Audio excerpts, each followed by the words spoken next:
She stood on her porch, my own daughter-in-law, and told me to leave or she would call 911. For a moment, the years I spent helping them buy that house flashed in my mind. My hands felt cold, my chest tight, as if all the sacrifices I made had been thrown away. I walked back to my truck, but my heart stayed frozen at her door. What I decided to do next would turn their world upside down, and mine as well. I was standing on the front walk, holding the folder against my chest, when Brielle opened the door. Her eyes flicked to the papers in my hands, then back to my face like she already knew why I was there. Without a pause, she said I needed to leave. If I stayed, she would call 911. Behind her, Evan leaned against the hallway wall, arms crossed tight, staring at the floor. He did not say a word. The smell of vanilla candles drifted out the door, mixing with the sound of a TV playing somewhere in the house. I had been in that living room more times than I could count, helped pay for the very roof over their heads, and now I was standing outside like a stranger. I felt something cold press down in my chest. My hands, stiff from the years, gripped the folder harder than I meant to. I glanced at Evan again, hoping for even a small word to ease the blow. Nothing came. Brielle's stare never wavered. She was not yelling, but the way she stood made it clear she meant every word. I turned away slowly, my boots crunching on the walkway gravel. My truck sat at the curb, the late morning sun bouncing off the hood. I opened the door and sat inside for a moment, the heat already building in the cab. I set the folder on the passenger seat, stared at the papers sticking out from the top. Bank statements, loan documents, every proof I had that their home was tangled in debt they could not see or would not admit. The house behind me had its curtains drawn on the front windows. I imagined them closing tighter the second I drove off. My mind flickered to the night we celebrated Evan signing the mortgage papers, how Brielle had walked me through each room with that bright smile. It felt like a lifetime ago. I took my phone from my pocket and found Trevor's number. His voice came through clear when he answered. I told him I needed a current market analysis for a property. When he asked the address, there was a long pause before I said it out loud. He didn't comment, just told me he would run the numbers and get back to me by the end of the day. As I hung up, the phone buzzed again in my hand. Deputy Mira was confirming that, if needed, she could handle a service of documents within the week. I told her I would let her know. My own voice sounded strange to me, steady but without warmth. I started the truck and eased away from the curb. In the rearview mirror, the house grew smaller, the front door still half open, Brielle's silhouette barely visible in the frame. I drove slowly through the neighborhood, past manicured lawns and driveways, with kids' bikes tipped over in the sun. My mind was a steady line of thought now, no spikes of anger, no rush of panic. By the time I reached the main road, I had already mapped the rest of my day. Get home. Pull the original purchase documents from the filing cabinet. Review the mortgage terms I had signed alongside Evan. Check the status of my lien. Every step was clear. At a stoplight, I looked down at my hands on the steering wheel. The skin was lined, the knuckles broad from years of work, but they were still steady. I thought of all the nights I had stood in the depot office, managing routes, dealing with delays, keeping things on track no matter what came up. This was no different. When I turned onto my street, the sight of my own front porch was like stepping into another life. My house was quiet, the air cool inside. I set the folder on the kitchen table next to the small wooden bowl where I kept my keys. That bowl had been a gift from Evan when he was 10, a shop project from school. I stood there for a moment looking at it. Then I pulled out a yellow legal pad and began making a list. Call Trevor again after I reviewed the numbers. Set an appointment with Cassidy to go over legal options. Check with the bank on any activity tied to my name. If you have ever felt the ground shift under your feet, share it when someone you love pushes you away. You know the mix of hurt and clarity that follows. That was where I was standing now. The hurt was real, but so was the path forward. And sometimes, the only way to keep what matters is to step back from the door that just closed and start moving toward the next one. I pulled the old metal chair out from the kitchen table and sat down with the legal pad still in front of me. The house was quiet, except for the faint hum of the refrigerator. I set my pen down for a moment and let my mind drift back to the years when every decision I made was about keeping my family steady. I could still smell the diesel and engine oil from the depot. Nights blurred into mornings back then. I worked double shifts more often than not, moving between the office and the loading bays, sorting schedules, answering radios, keeping the buses running.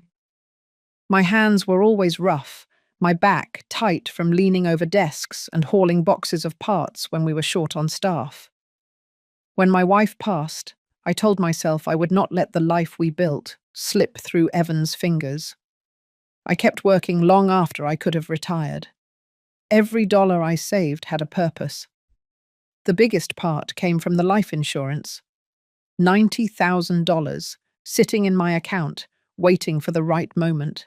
That moment came when Evan and Brielle found a small brick house on the edge of Pula. It was not fancy, but it had a solid roof, a fenced yard, and enough room for them to grow into. The price was $335,000. They did not have the down payment the bank wanted, and Evan's credit was stretched from years of paying for trade school and tools. I remember sitting across from the loan officer, the scent of paper and toner in the air, and sliding my check across the desk. $90,000 down to give them a start. While we were there, I had them add a family mortgage for $55,000 in my name. Cassidy, a local real estate attorney I trusted, explained it clearly. It was a formal lien, recorded alongside the main mortgage to make sure my stake was protected. Evan signed next to me without hesitation. Brielle's smile was wide that day. She walked me through the empty rooms after closing, pointing out where they would put the couch, the dining table, the big TV Evan wanted. Those first few months, I visited often. I brought over tools to help Evan hang shelves, adjust the doors that stuck in summer. Brielle made coffee, and we would sit in the kitchen talking about their plans. I thought back then that we were building something together. The seasons turned, and my visits grew less frequent. They were busy, and I did not want to be in the way. The calls became shorter, more about surface things. I noticed small changes when I stopped by. A new gaming console in the living room. A trip they took to the beach. I never said much. I assumed they had it under control.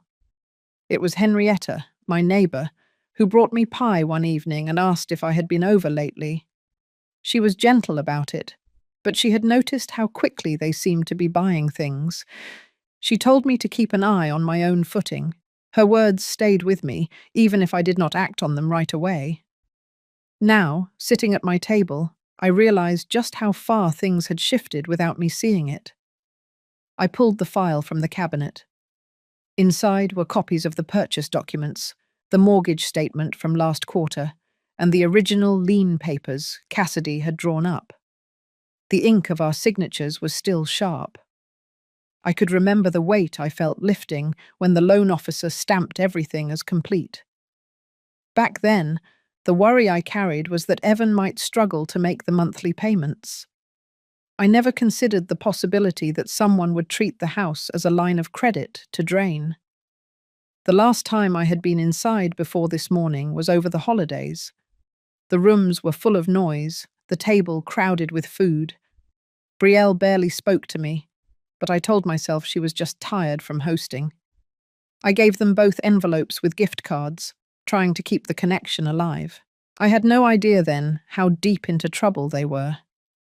As I sorted through the papers, The faint ring of the phone in my memory pulled me back to the afternoon a few weeks ago when the bank called. They had reached my number by mistake, while trying to verify a payment for a line of credit tied to the Pooler address. That was the first crack in the surface. I set the documents in a neat stack, lined the edges against the table. Years of working with schedules and manifests made me value order. It was easier to think when everything was straight. The numbers in front of me told a story, one I could no longer ignore. Outside, the sun shifted, casting light across the kitchen floor. I thought of the early mornings at the depot, the smell of coffee in a styrofoam cup, the hum of the vending machine. I had lived by routines, and those routines had carried me through the worst of times. Now they would carry me through this. I closed the folder, slid it back toward the center of the table. The past could not be changed, but it could remind me of why I had to act now. Every dollar, every hour I had given was meant to keep that house secure for them. If they could not or would not do it, then I would. And this time, I would make sure no one could turn the key against me again. I started with the number on the notice and called the bank from my kitchen table. The morning light cut across the laminate, bright and unforgiving, the way good light exposes dust you thought you had already cleaned. A woman from customer care answered first, took the address, and after a few transfers, I was speaking with a compliance specialist named Phoebe Lang. Her voice was level and slow, the kind of neutral tone people use when they live inside rules. I gave her the Pooler address and my name. She asked for the last four of my social and the date the mortgage closed. I read those numbers off the folder. Papers slid against each other as I turned the pages, and the sound steadied me more than I expected. Phoebe said she was looking at a home equity line tied to that property. She listed a credit limit and a balance that matched the figure on the notice in my mail, $47,000. Then she said she did not see a co-owner consent form on file. Her words were exact. For this kind of lien, any recorded co-owner must acknowledge. She paused long enough for the meaning to land. The record shows a family mortgage in your name, she added, recorded alongside the primary mortgage at purchase. Without a signed consent from you, this HELOC is out of policy and flagged for review. The air in my kitchen shifted. I could hear the refrigerator compressor turn off, a soft click that left the room even quieter. I asked for next steps, and Phoebe explained what her department would do. She would escalate to the internal risk team, place a hold on any further draws, and open a file for the title insurer to review. I wrote each step on my legal pad in block letters. Hold on draws, risk review, title notice. She confirmed my mailing address twice, then said I should expect written follow-up within 7 business days. She did not sound angry or sympathetic. She sounded like a metronome. It calmed me in a way I needed. When the call ended, I set the phone down and walked to the sink. The window over it looks onto my small side yard and a pecan tree that has been slow but faithful. I ran water over a glass and stood there while it filled, listening to that steady stream. I had spent a lifetime believing that steady work and steady rules would carry a person through anything. That belief had not left me. It had only been waiting for the moment I would need it again. Before I could take a drink, my phone buzzed twice on the table. A text from Evan came in first, a short message that asked me to keep things quiet until he could talk to Brielle. He said she was stressed and on edge about money, that he wanted to smooth it out with her. There was a pleading tone beneath the lines, even though he did not use many words. A second buzz brought an email notification. It was from Brielle. She had sent a photo of a new bag on their kitchen counter with a caption about treating herself after a hard week. The shine on the leather caught the overhead light in a way that told me it was not cheap. I felt the distance between my house and theirs stretch another foot. I did not answer either message. Instead, I rinsed the glass and called the appraiser Trevor had recommended the year before when I helped a friend sell a condo. His name was Liam Durand. He picked up on the second ring and said he could swing by the Pooler house that afternoon if he could get access. Or he could do a drive by exterior and pull comps immediately with a full interior scheduled later. I told him to begin with the exterior and comps, to move quickly and send me his estimate as soon as he had it. He said he would email a preliminary figure by early evening. I thanked him and wrote his name and the time down beneath the notes from Phoebe. While I waited, I pulled the family mortgage from the folder and read it again slowly. The language was dense and dry, but the intent was simple. The lien in my name had been recorded at the same time as the purchase. It existed not as a theory, but as a fact in the county books. That line on paper felt like a handrail on a narrow staircase. You still have to climb, but at least you can keep your footing. By mid-afternoon, Liam sent the email. His preliminary number for market value was 418,000. He attached a short grid with 3 nearby sales and notes on condition and location. He wrote that interior condition could move the needle a little in either direction, but that the range would hold. I read it twice, printed it, and slid it into the folder with the others. 418 felt like the sound of a door latch clicking. A thing either catches or it does not. This caught. The house was not a stock portfolio or a game token. It was a place where 2 young people were supposed to build some roots. But numbers are not the enemy. They are a map. The number from Liam told me there was still room to protect the foundation under that roof if I moved with care. The number from Phoebe told me someone had pulled credit out of the walls without my consent. Together they formed a path I could follow without getting lost in anger. I stepped outside for air and walked the slow loop of my block. The heat off the pavement lifted around my ankles. A boy 2 houses down was practicing basketball in his driveway. The ball thumped a rhythm against the backboard, then the concrete, then the backboard again. It sounded like the depot clock used to sound to me, marking time in a way the body remembers. I rounded the corner and headed back to my porch, with my legs a little looser and my breathing even. Inside, I spread everything out on the table again. The purchase statement, the family mortgage, the text from Evan left unread, the email from Brielle with the bag, Liam's estimate. I did not need to guess at motives or reconstruct every choice they had made. The paper trail was enough. I took a pen and drew a simple ladder down the left margin of the legal pad. Each rung got a task. Confirm title position, freeze further draws, engage counsel, file notice to protect interest, request market analysis from Trevor as a second opinion. The phone rang near 5. It was Cassidy. I gave her the summary in the same steady way Phoebe had given me hers. She listened, then asked me to bring the original family mortgage and the latest bank notice to her office first thing in the morning. She said she was prepared to draft a notice that would stop any transfer or refinance until consent issues were resolved. I felt a muscle in my shoulder unclench. The day had started on a front walk with a closed door. It was ending with a plan that did not need anyone else to approve it. When we hung up, I put the folder back together and closed the cover. The sun had dropped behind the pecan tree, and the kitchen had gone soft and copper-coloured. I made a simple dinner and ate it standing up like I had done on late shifts for decades. After the dishes were dried and put away, I set my keys on the wooden bowl and turned off the light. Tomorrow I would carry the folder into Cassidy's office and set it on another table under another bright lamp.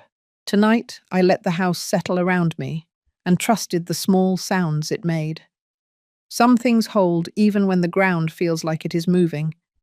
The trick is to find those points and keep your weight there until morning. I parked on the street, 2 houses down from Evan and Brielle's place. The air was heavy with the smell of cut grass, and the faint sweetness of someone's grill warming up. I left the engine off and sat for a moment, my hands resting on the folder in the passenger seat. It was thinner than it had been a few days ago, just the essentials now, clipped in the order I needed them. When I stepped out, the sound of a dog barking somewhere nearby carried down the block. My shoes crunched over the gravel, edging their driveway as I walked to the door. Brielle answered after the second knock. She wore a loose sweater and leggings, her hair pulled up, and her eyes went straight to the papers in my hand.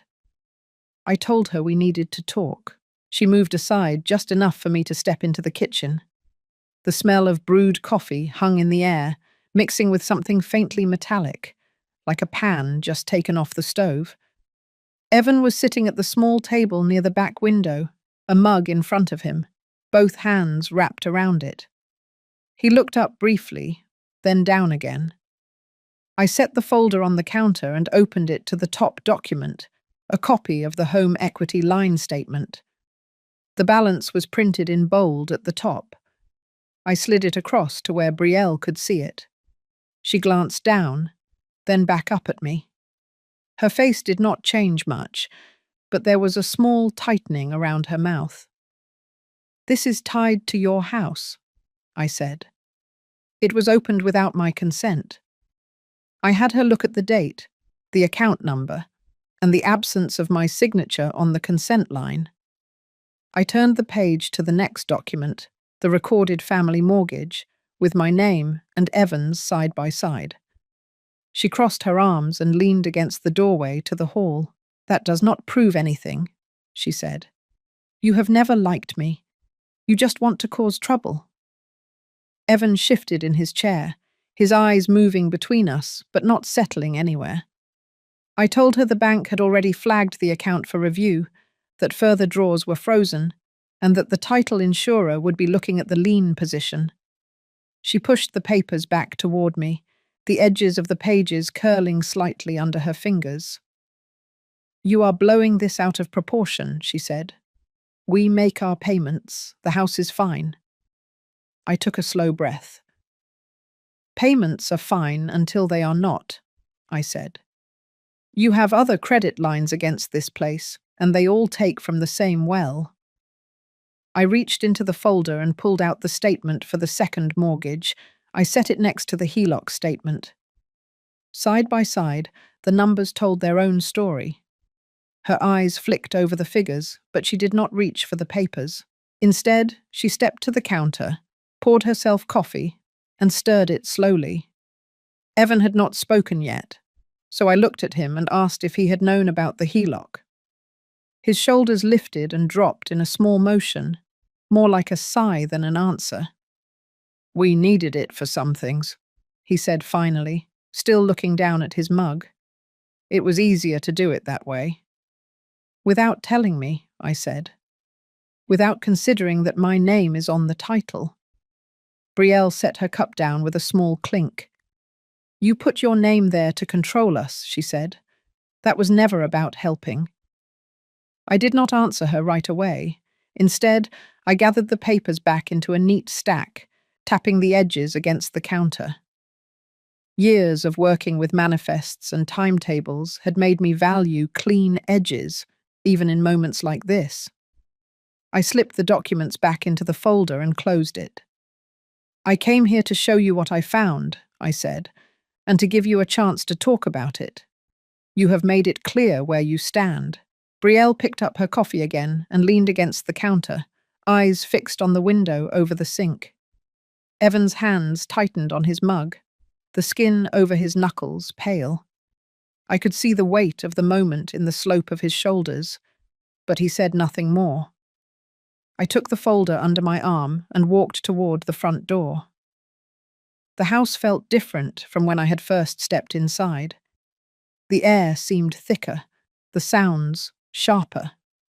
Each footstep on the tile and then the carpet felt louder than it should. At the door, I turned the knob slowly. Behind me, Brielle's voice carried across the short space between us. "If you keep pushing this, you will regret it," she said. I paused with my hand on the door, but I did not turn around. I opened it, stepped outside, and let it close behind me. The sound of the latch clicking was as final as I had expected. Walking back to my truck, I noticed the small weeds growing between the driveway slabs, the kind of detail that creeps in when attention shifts elsewhere. The sun was lower now, casting long shadows across the lawns. Inside the cab, I set the folder on the seat beside me and started the engine. The hum of it filled the quiet. I backed out slowly, the tires crunching over the same gravel they had touched earlier. As I pulled away, I kept my eyes forward. The drive home was short, but long enough for the exchange to replay in my head. The flatness in Brielle's tone, the absence of surprise in Evan's, the refusal to even look closely at the documents. All of it told me I had been right to move forward with Cassidy, with Trevor, with the plan already forming in my notes. When I reached my own driveway, the pecan tree in the side yard was throwing its shade across half the front lawn. I parked, picked up the folder, and went inside. The air was cool and still, the kind of stillness that lets you think. I set the folder on the table and pulled out the legal pad. I drew a line under the last entry from yesterday and wrote in steady letters, "Showed evidence, no cooperation, proceed with legal steps." The kitchen light caught the edge of the folder as I closed it again. The day's work was done. The next move would not be made in their kitchen. It would be made where the words on paper carry more weight than words over coffee. And I was ready for that. The next morning I was in the courthouse parking lot before 8. The air was cool for Georgia, the kind of air that carries the faint smell of damp concrete and paper. I carried the folder under my arm, the legal pad tucked inside. The main entrance doors were heavy glass, and as I stepped through, the sound of my shoes on the tile echoed down the wide hallway. The clerk's office sat halfway along the corridor. Inside, the counters were lined with stacks of manila files, and the low hum of printers filled the space. Behind the counter, Clerk Daniel Probst looked up from a screen. He was the kind of man who moved with efficiency, but never seemed rushed. He greeted me, asked for the address of the property, and pulled up the case template on his monitor. His tone was even, almost mechanical, as he laid out the timeline. 5 days for service of process. 30 days for a formal response from the other parties. If no response, a default judgment would be entered. If there was a response, the case would be set for a hearing within 60 days. He slid a single sheet across the counter, a printed summary of the schedule. I read it, then folded it once and put it in the folder. The neatness of the steps calmed me. This was not about emotion here. It was about process, about documents moving from one desk to another until an outcome was reached. When I stepped back into the hallway, the fluorescent lights cast a pale wash over the marble floors. Deputy Mira Alvarez was waiting near the elevators, a thin stack of papers in her hand. She had the same steady demeanor as the last time I had spoken to her.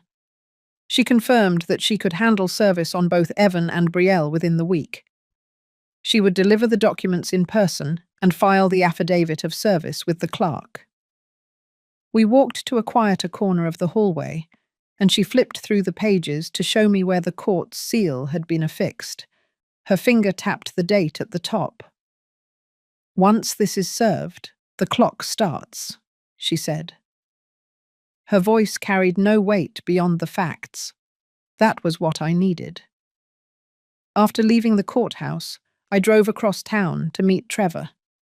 His office sat in a small strip of commercial buildings, sandwiched between a tax service and a notary. Inside, framed photos of properties lined the walls. He already had a printed market analysis on his desk when I arrived. We went through it page by page. Recent sales in Pula, properties with similar square footage and lot size, adjustments for age and condition. His conclusion matched Liam's earlier figure closely. 409,000 for a quick sale, possibly a little higher if marketed aggressively. But given the circumstances, he said, speed might be more valuable than squeezing out the last few thousand. I nodded, made notes in the margin of the printout, and slid it into the folder with the others. Trevor said he could have a photographer ready within 48 hours if we moved forward, and he knew buyers who would consider a purchase without contingencies. Back at my kitchen table, I spread out the timeline from Daniel, the service plan from Mira, and the market analysis from Trevor. The pieces fit together with a kind of precision I had relied on all my life. It reminded me of setting a bus schedule in the old depot days, when each route had to line up with the others so passengers could make their connections. One slip, and the whole system suffered. The afternoon was spent on the phone with Cassidy. She had drafted the lis pendens, the legal notice that would be filed with the county recorder. It would alert any potential buyer, lender, or title company that there was a pending legal action affecting the property. In practical terms, it froze the ability to sell, refinance, or otherwise transfer ownership without resolving the dispute. Cassidy's voice was measured as she read sections of the notice aloud. She asked me to confirm the legal description of the property, the parcel number, and the recording information for the original mortgage and the family mortgage. I had all of it in the folder. Each time she asked, I turned to the right page and read the details. By the time we hung up, the notice was finalized and scheduled to be filed first thing in the morning. Cassidy would deliver a copy to Mira so it could be included with the service documents. That way, Evan and Brielle would receive it at the same time as the court summons. As evening settled, I stepped out onto my porch. The street was quiet, the last of the daylight sliding off the rooftops. I thought about the conversation in their kitchen 2 days ago, the way Brielle had pushed the papers back across the counter, the way Evan had avoided my eyes. That moment had closed the door on any informal resolution. The steps I had taken today opened another door, one they could not close with words. Inside, I cleared the table and stacked the documents in the order they would be needed next. At the top was the timeline from Daniel. Beneath it, the service plan from Mira, then the market analysis, then the lis pendens. The legal pad sat on top of everything. The day's date written in the upper corner, a short list of completed tasks below. I wrote one more line at the bottom. Tomorrow, file notice, serve documents, start the clock. Then I set the pen down, closed the pad, and rested my hand on the cover for a long moment. The hum of the refrigerator filled the room. In the quiet, I could hear the faint creak of the house settling, a sound I had always found reassuring. It reminded me that some structures hold steady no matter what storms pass outside. All they need is a solid foundation and regular care. That was what I was building now. A framework of actions, each one linked to the next, each one carrying the weight it needed to. The time for conversations over coffee was past. The time for schedules, filings, and official seals had begun, and I was ready to follow it through to the end. Cassidy's office was quiet when I arrived the next morning. The reception area smelled faintly of fresh coffee, and a single desk lamp glowed in the corner. She met me at the doorway to her office, a legal pad under one arm, her reading glasses resting halfway down her nose. I set my folder on her desk and took a seat across from her. She opened it and went straight to the family mortgage document, running her finger down the recording information. The date and book number were clear. She looked up and said that this lien had been recorded before the HELOC, which meant my position was ahead of it. She pulled a large county plat book from her shelf and flipped to the property page. The sequence of filings told the story. Primary mortgage, family mortgage in my name, then the HELOC much later. In legal terms, my lien had priority. Cassidy explained what that meant in practical steps. In any sale, refinance, or foreclosure, my lien would have to be satisfied before the HELOC. It was not just a note in a file, it was leverage. She suggested we contact the title insurer directly. If they wanted to cure the defect in the HELOC, they might be willing to contribute money to close the gap. She picked up her phone and called a contact named Stefan Koenig.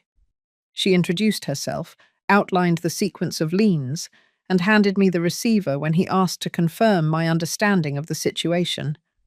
Stefan's voice was smooth, deliberate. He confirmed that the absence of my consent on the HELOC created a title defect.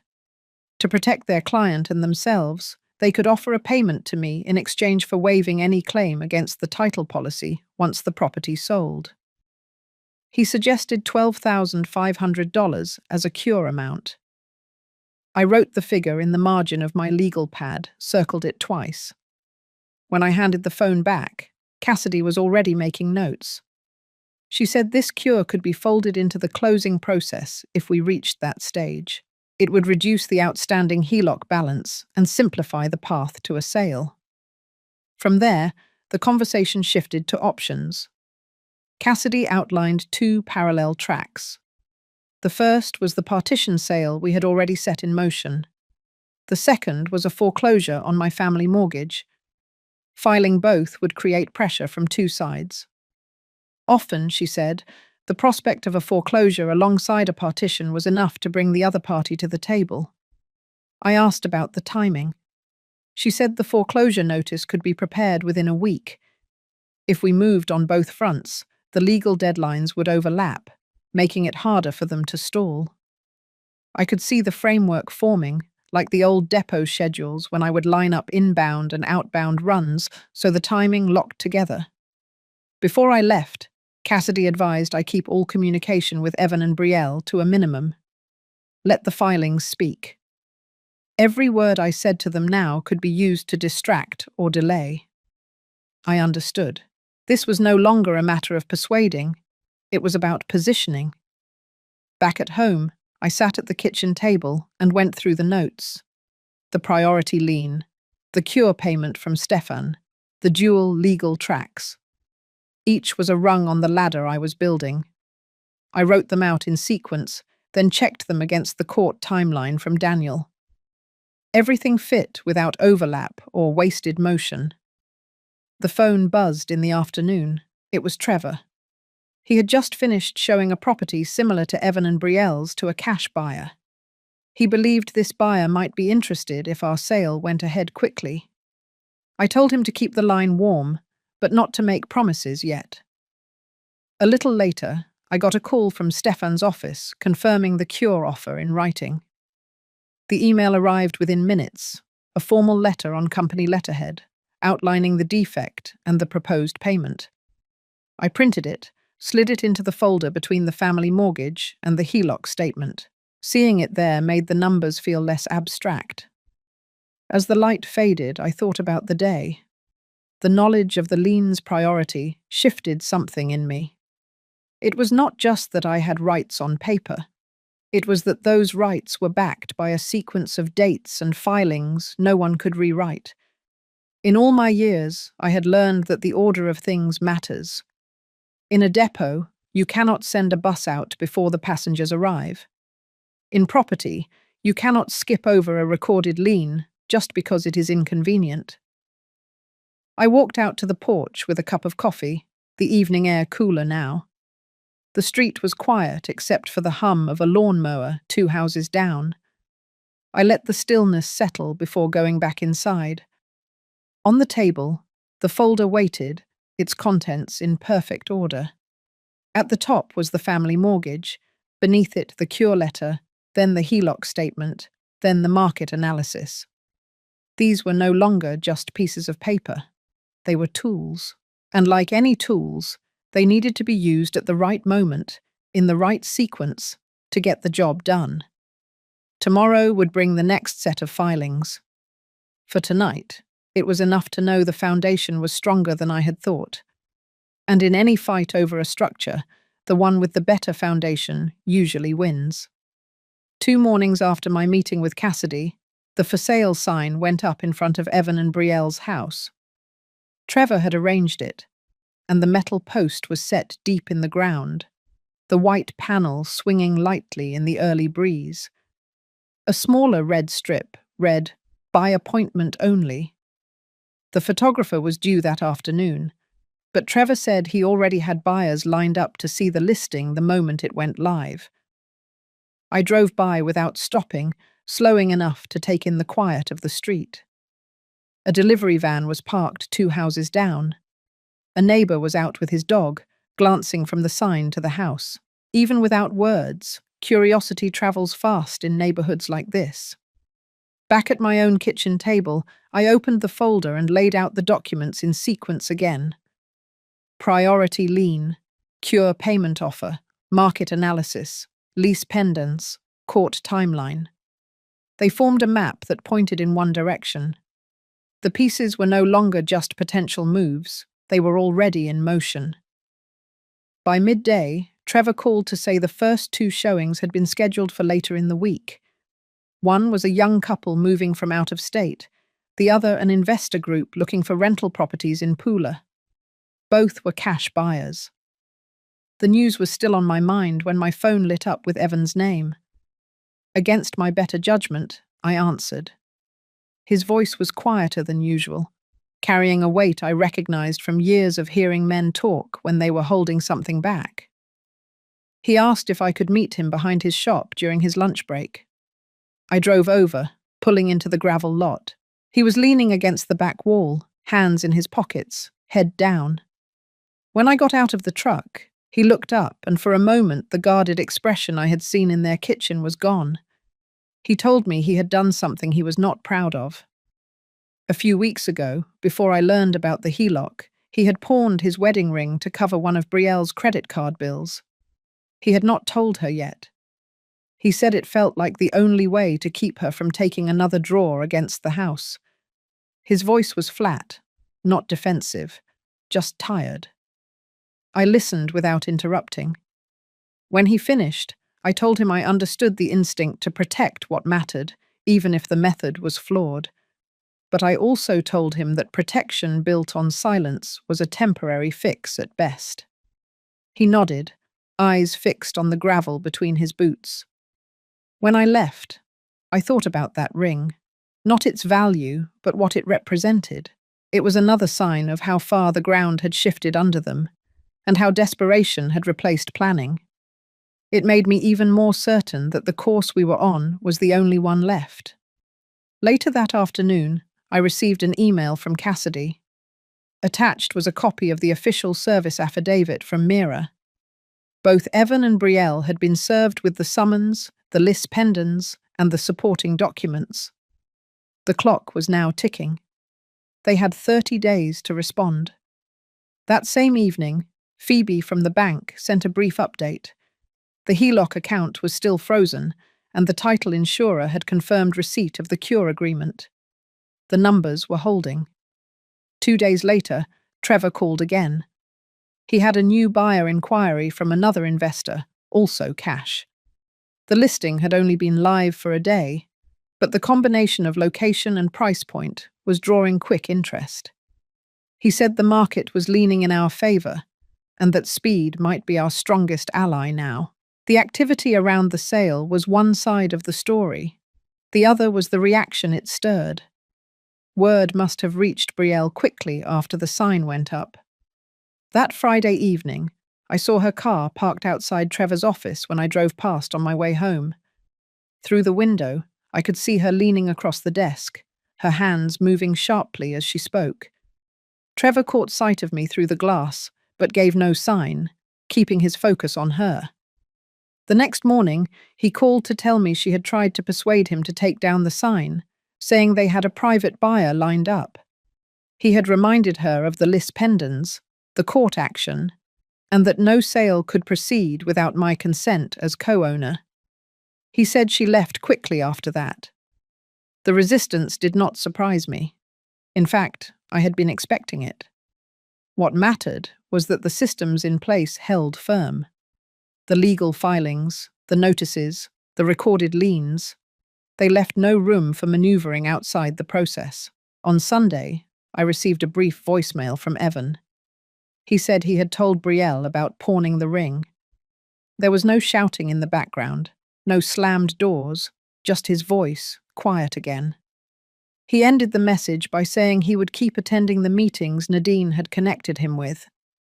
By the start of the next week, the first round of showings was complete.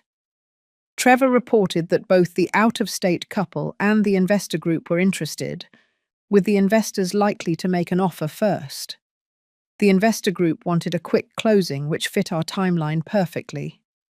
That evening, I sat at my table with the legal pad and added a new line under my ongoing list. Potential offer pending, maintain pace. The light outside was fading to that deep blue that comes before full dark. In the quiet, I thought about how quickly things had shifted once the filings were in place. For months, this had felt like a slow erosion. Now, it was like a current moving steadily toward a point that could not be turned. The for sale sign still swung lightly in front of their house, the red strip catching the afternoon light. Each swing marked time in its own way. The days were no longer measured by unanswered calls or stalled conversations. They were measured by scheduled showings, signed affidavits, and the narrowing distance between where we were and where this had to end. I moved into the short-term apartment the day after Trevor confirmed a serious offer was likely coming in. The place was on the second floor of a modest building near Forsyth Park, nothing fancy but secure and quiet. The parking lot was small, the stairwell smelled faintly of fresh paint, and the front door had a solid deadbolt. I carried in 2 suitcases, a box of files, and my coffee maker. Everything else stayed at my house, which I had locked down and left in the care of a neighbor who agreed to keep an eye on it. The apartment had just enough space for what I needed. A small kitchen, a living room with a worn but clean sofa, a bedroom with one window looking over the street. The simplicity suited me. It was a place without history, without the tension that had started to settle into the walls of my own home after months of conflict. That first evening, I set up the kitchen table as my work area. The folder came out, the legal pad next to it, and the laptop in the corner for checking emails from Cassidy and Trevor. From here, I could watch the process unfold without being a stationary target. Evan and Brielle would not know where to find me unless I wanted them to. By midweek, the apartment was already serving its purpose. Calls from Cassidy came without the undercurrent of background noise from my neighborhood. She updated me on the court timeline, no response yet from Evan or Brielle, which meant the default clock was still running. She also mentioned that Nadine had followed through on my request to connect Evan with regular GA meetings. He had attended 2 so far. That evening, I walked the few blocks to the park. The live oaks arched overhead, their branches heavy with Spanish moss swaying in the light breeze. Couples strolled past, joggers kept to the path, and the fountain in the center threw water into the fading light. I found a bench where I could sit and think without the constant pull of tasks waiting at home. The quiet was interrupted only by a call from Nadine. She told me Evan had spoken up at the meeting, something many newcomers took weeks to do. He had not mentioned the legal case, but had shared about the stress of debt and the choices it had led to. Her voice was calm, but I could hear the note of encouragement in it. Progress, even small, had weight. Back at the apartment, I kept to a simple routine. Mornings started with coffee and reviewing any new documents. Afternoons were for errands or walking in the park. Evenings for phone calls with Cassidy or Trevor. The physical distance from my house was giving me a different kind of clarity. I could see the path without the noise of familiar rooms and their memories. Midway through the week, an email from Cassidy confirmed that Mira had successfully posted the lis pendens notice at the county recorder's office. That single step meant any potential buyer or lender looking at the property would see the dispute immediately. It was another wall in place, keeping the process contained. On Friday, Trevor called to say the investor group had toured the property again and was preparing to make an offer. He kept his tone neutral, but I could hear the momentum in it. The market was still moving in our favor, and with cash on the table, the timeline could stay tight. That night, as I sat at the table in the apartment, the phone lit up with Evan's name. I let it ring through. The voicemail that followed was brief. He said he understood now why I had taken the steps I had, even if he wished it could have been different. There was no anger in his voice, only a tired acceptance. I closed the phone and looked at the neat stack of documents in front of me.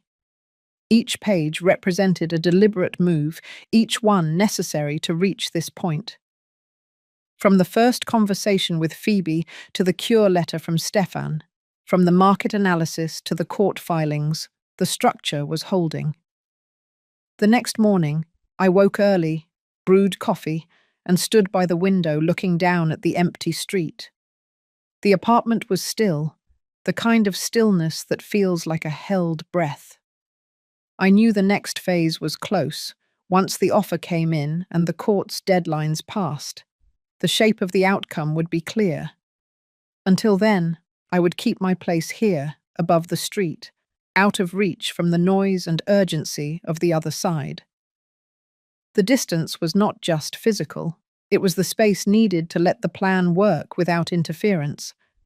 And in that quiet, I could wait for the next step to arrive, exactly when it was supposed to. The courthouse hallway was cool and quiet when I arrived that morning.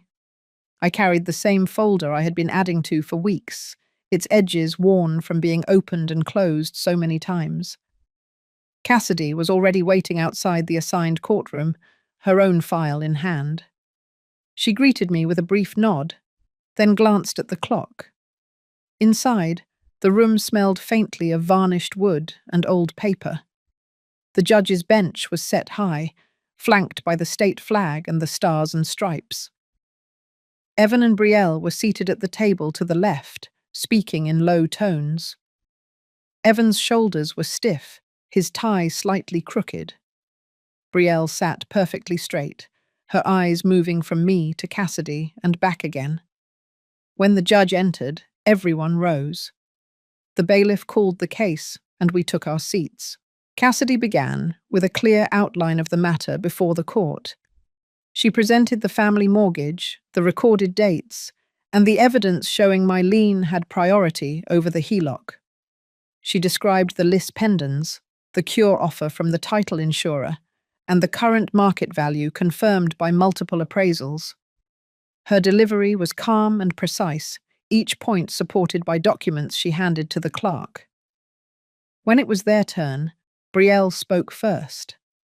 Her voice was steady, but edged with strain. She said the situation had been exaggerated, that they were capable of making their payments, and that selling the house would cause them unnecessary hardship. She avoided specifics about the HELOC and the other loans, steering instead toward personal grievances. The judge listened without interruption, his eyes occasionally dropping to the papers in front of him. When Evan spoke, his tone was quieter.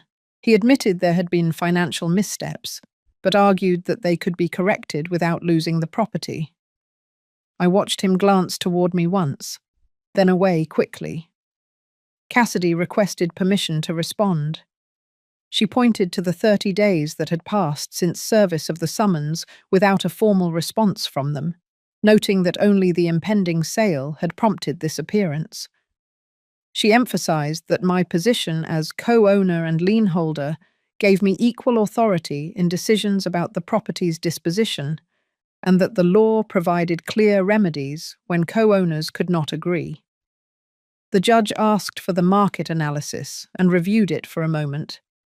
His expression did not change, but the tone in his voice when he spoke again made it clear he had reached a decision.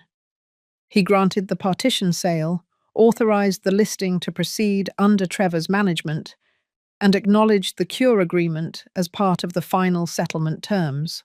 As he finished, I felt a small shift in the air around me.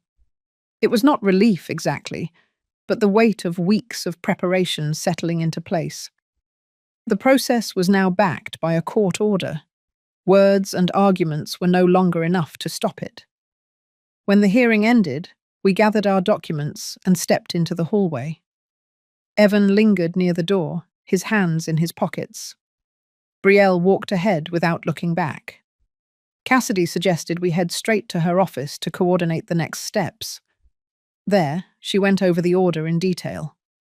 The buyer's offer would be submitted to the court for approval, and closing could occur as soon as the title work and cure payment were finalized. Trevor would coordinate access for inspections and the final walkthrough. By late afternoon, Trevor called with confirmation that the investor group was still committed. They wanted a closing date within 30 days. He said the momentum was on our side and that we should keep pressing forward. That evening, I returned to the apartment and set the court order on the table. The pages were thin, but carried the authority to move the process to completion. I thought back to the first time I had stepped into Brielle's kitchen with those early bank statements. Back then, everything was uncertain, every step met with resistance. Now the path was marked, and the steps ahead were clear. Outside the window, the streetlights came on one by one. I made a note on my legal pad. Order granted. Proceed to closing preparations. Then I closed the folder and let the quiet of the room settle around me. The day had been about making the case, but the weeks ahead would be about finishing it, and I was ready to see it through. 2 weeks after the hearing, the final days in that house began to run out. Trevor called to say the investor group had confirmed the closing date, and the court had signed off on the sale. The calendar page seemed heavier than usual as I circled the date in red. On the morning of the move, I drove past slowly. The driveway held a rented truck, its back door open to reveal boxes stacked unevenly and furniture wrapped in thin blankets. The for sale sign was still planted in the yard, but its red strip now read, pending. Through the front window, I could see Evan carrying a chair toward the door, his steps measured. Brielle came out behind him with a stack of flattened boxes, her hair pulled back, eyes fixed on the truck. Neither looked toward the street. That afternoon, Cassidy called to confirm the cure payment from the title insurer had been wired to the closing account. The figure matched what Stefan had promised, and with it, the HELOC balance would be reduced before the remaining proceeds were divided. The numbers were exactly as we had calculated. Primary mortgage paid, family mortgage satisfied in full, cure applied, and the balance split by ownership percentage. Closing took place in a conference room at a title office downtown. The walls were bare, except for a clock that ticked louder than necessary. Trevor arrived first, placing a slim folder in front of him. Cassidy came in a few minutes later, greeted the closer, and opened her file to the final settlement statement. The columns of numbers were clean, the deductions precise. When the documents were brought in, the closer walked us through each page. I signed where Cassidy pointed, each pen stroke steady. The family mortgage payoff was listed clearly, followed by the distribution line for my share of the net proceeds. The total was not a fortune, but it was the result of a process done right, backed by the law and completed without compromise. Halfway through, the door opened and Evan stepped in. His shirt sleeves were rolled to his elbows, a faint mark on his finger where the wedding ring had once been. He nodded toward me but said nothing. Brielle did not come. He signed the papers that required his hand, then sat quietly while the rest were completed.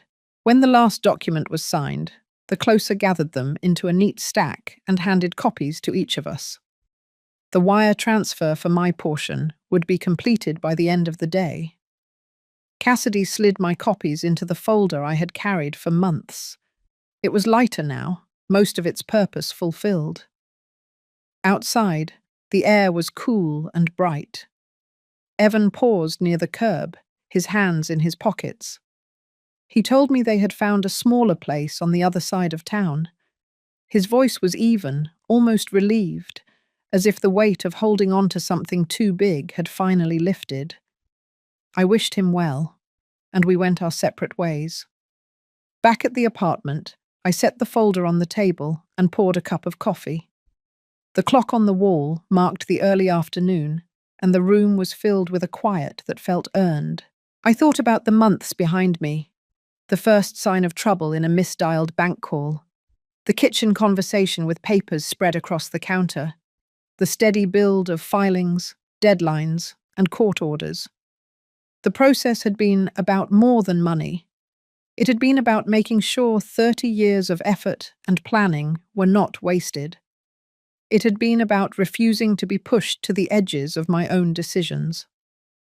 By the time the sun dropped behind the rooftops, the wire confirmation had arrived in my inbox. The numbers were exact, matching the final settlement sheet down to the cent. I closed the laptop and looked over at the folder. It would stay in the cabinet now, a record of what had been done and how it had been done. The day had ended with signatures and a deposit, but what mattered more was the line it drew under the entire matter. The house was no longer ours. The obligations were settled. The next steps would be mine alone to decide, without anyone else's hand on the keys. A week after the closing, the rhythm of my days began to settle into something I had not felt in a long time. The apartment, once a temporary shelter, started to feel like my own space. I kept the table by the window clear except for the coffee mug and the morning paper. The folder that had followed me everywhere was now stored in the cabinet, its contents untouched since the day of the wire transfer. Without the constant push of deadlines and filings, the quiet took on a different quality. It was no longer the stillness of waiting for something to happen, but the calm that follows when a long job is finished. I filled my time with simple things: walking to the park, cooking dinner without rushing, catching up on books I had set aside months ago. One afternoon, Nadine called to give an update on Evan. He was still attending meetings and had started helping set up chairs before they began. She said his tone had changed, less defensive, more willing to listen. There was no mention of Brielle, and I did not ask. Some gaps were better left alone. A few days later, a letter arrived in my mailbox. The return address was from the title insurer. Inside was a final confirmation of the cure payment, along with a note of thanks for my cooperation in resolving the title defect. It was a small thing, but seeing the matter officially closed in their records felt like the last door shutting behind me. The neighborhood around the apartment began to feel familiar. The man at the corner store would nod when I came in for milk. The woman who walked her terrier past my building each morning had started to wave. These small exchanges reminded me that life moved forward in quiet, ordinary ways, even after months of upheaval. One morning, while walking through the park, I paused by the fountain. The air was cool, and the water rose and fell in steady arcs. I thought about how many decisions in the past months had been made from a place of necessity rather than choice. This moment felt different. The choices ahead were mine alone, unshaped by anyone else's debts or demands. Later that week, Cassidy invited me to lunch at a small place near her office. Over sandwiches, she asked how I was adjusting. I told her the truth, that it felt good to wake up without the weight of someone else's problems on my shoulders. She nodded, saying that most of her clients never got to this point without losing more than they gained. We parted with a handshake, the kind that closes one chapter cleanly. Back at the apartment, I looked at the space around me. It was still bare in places, but that suited me. I did not need to fill it with reminders of what had come before. Instead, I could let it stay open for whatever came next. The last pages of this chapter had been written in courtrooms, offices, and on the quiet streets between them. Now, the pen was back in my hand, ready for something new. The noise had faded, the pace was my own, and the road ahead, for the first time in years, was clear. A month after the closing, the apartment had taken on the feel of permanence. The few things I had brought with me fit neatly into the space. The days no longer carried the tension of waiting for court dates or the next call from Cassidy. Instead, they moved with an easy rhythm: coffee at sunrise, walks in the park, errands done without hurry. One morning, while reading the paper, I saw a small real estate notice. The house that had once been at the center of everything was listed as sold, the buyer recorded as the investor group Trevor had brought in. No mention of the months of filings, the late-night calls, or the careful stacking of evidence. Just a single word that marked the end of it. I folded the paper and set it aside. The history tied to that house was not mine to carry anymore. It belonged to someone else now, and with it went the arguments, the debts, and the constant edge of conflict. A few days later, Evan left a short message on my phone. He said they had settled into the smaller place and that things were calmer. There was no apology, no request, just a quiet acknowledgement. I let it sit without response.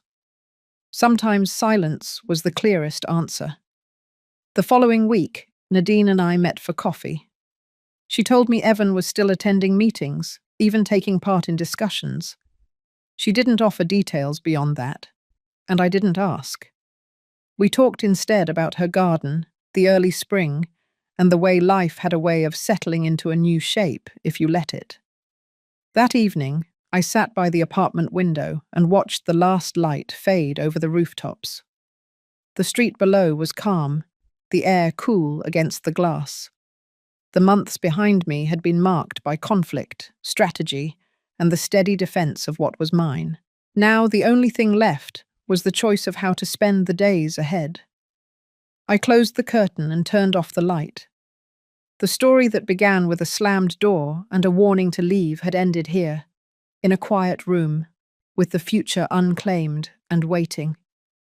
If this story touched something in you, take a moment to think about the boundaries you've set to protect your own dignity.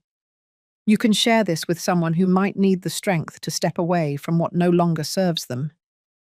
Subscribe for more stories of resilience and renewal, and turn on the bell so you never miss a chapter. Thank you for listening. I'll see you in the next story, where every calm choice carries weight, and every person deserves a place they can call their own.